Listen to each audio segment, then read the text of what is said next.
పవన్ కళ్యాణ్ సనాతన ధర్మం ఆచరించేవాడైతే సనాతన ధర్మంలో ఆచరించాల్సిన ఏది కూడా ఈయన ఇంతవరకు ఆచరించలేదన్న విషయం పబ్లిక్ అందరూ కూడా తెలుసుకున్నారు. సో ఎప్పుడు ఏ గెటప్ వేయాలో చంద్రబాబు నాయుడు చెప్తాడు, దానికి సంబంధించిన ప్యాకేజ్ ఇస్తే దానికి తగ్గట్టుగా ఊగిపోతాడు.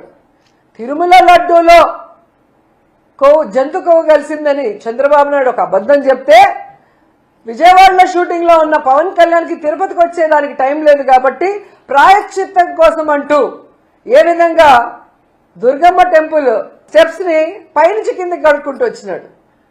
మరి చంద్రబాబు నాయుడు చెప్పిన ప్రాయశ్చిత్తం కోసం చేసిన ఆ అబద్ధపు ప్రచారానికి ప్రాయశ్చిత్తం కోసం దుర్గమ్మ టెంపుల్ మెట్లు కడిగావే, మరి ఈరోజు నువ్వు చంద్రబాబు నాయుడు చెప్పింది పచ్చి అబద్ధం.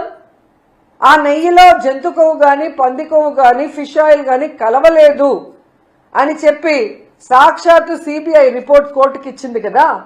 మరి ఇప్పుడు ఏం గడుగుతారు, ఎక్కడ గడుగుతారు? పవన్ కళ్యాణ్ చెప్పాలి.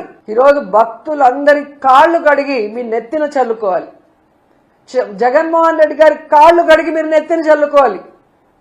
ఎందుకంటే ఇది జగన్మోహన్ రెడ్డి గారిని టార్గెట్ చేసి మీరు చేసిన నాటకం కాబట్టి. ఈరోజు ఆయన తప్పు చేయలేదు కాబట్టి ధైర్యంగా నిలబడ్డాడు. తాను తప్పు చేయలేదని ప్రూవ్ చేసుకున్నారు జగన్మోహన్ రెడ్డి గారు. ఆయన కాళ్ళు కడిగి చంద్రబాబు నాయుడు పవన్ కళ్యాణ్ నెత్తి మీద చల్లుకోవాలి.